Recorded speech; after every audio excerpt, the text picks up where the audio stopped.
The National Catholic Broadcasting Council presents Let Us Reflect Together. 40 Days of Lent Retreat, From the Cross to Hope. Day 23, Forgiveness, a New Beginning, the Choice of Forgiveness, with Msgr David Reilander.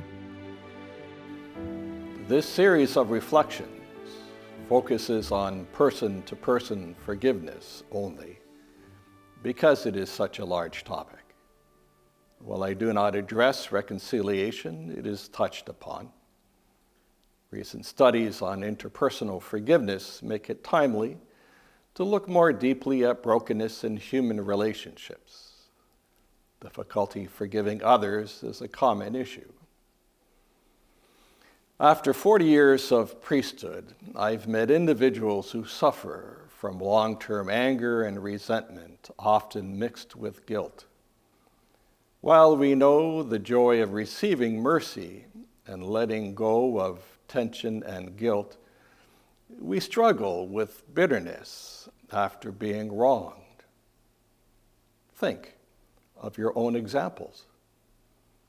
This series examines some issues about person-to-person, or what is called interpersonal forgiveness. I will often refer to the dramatic true story of Hannah Arendt's forgiveness of Martin Heidegger after the Second World War. I chose Arendt's story because it is a very human story, not caught up in perfection, and one that speaks to everyone. Arendt, a 19-year-old Jewish student, fell in love with her professor and had an affair.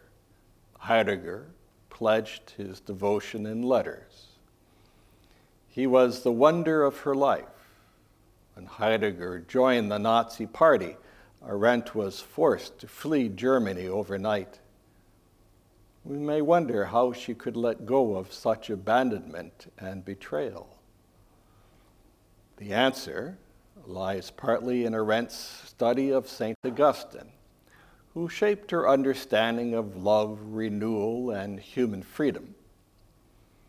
She found in him a vision of love that renews the world by seeking the good of the other and by accepting the human condition as it is. Augustine taught that forgiveness arises from divine grace, which restores the human will to freedom. Forgive me my past and grant me to begin again, he prayed in the Confessions.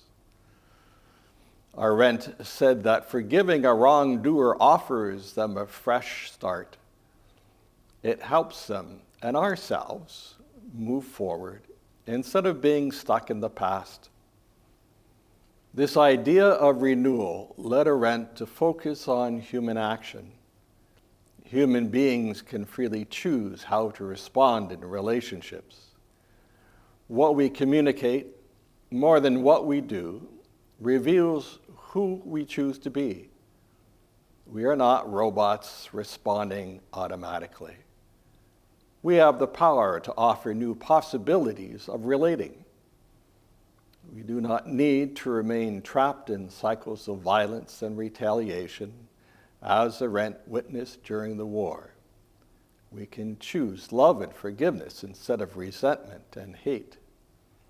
Though we fail and make mistakes, mercy allows us to begin again rather than continue in destructive cycles. For Arendt, what we communicate to others opens the possibility of living in peace. Arendt also appreciated Augustine's faith.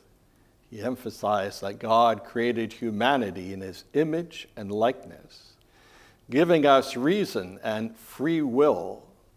Humans are set above the animals, capable of choosing good actions, such as love, by showing forgiveness, compassion, kindness, and self-sacrifice, rather than evil or indifference. These divine gifts of reason and freedom were given so that we might choose the good over evil. Goodness is creative and life-giving. In goodness, difficult as it is, we break free of old and destructive patterns that hold us captive. Goodness does not come naturally, which is why in our next session, we will examine the pain of being wronged. For reflection, read the first chapter of Genesis and contemplate how God made you different from the rest of creation. Join us tomorrow for Day 24, Forgiveness, a New Beginning, the Pain of Being Wronged, with Msgr David Reilander. For more information, please email us at info@ncbc.ca, visit our website at dailytvmass.com, or call our office toll-free at 1-888-383-6277.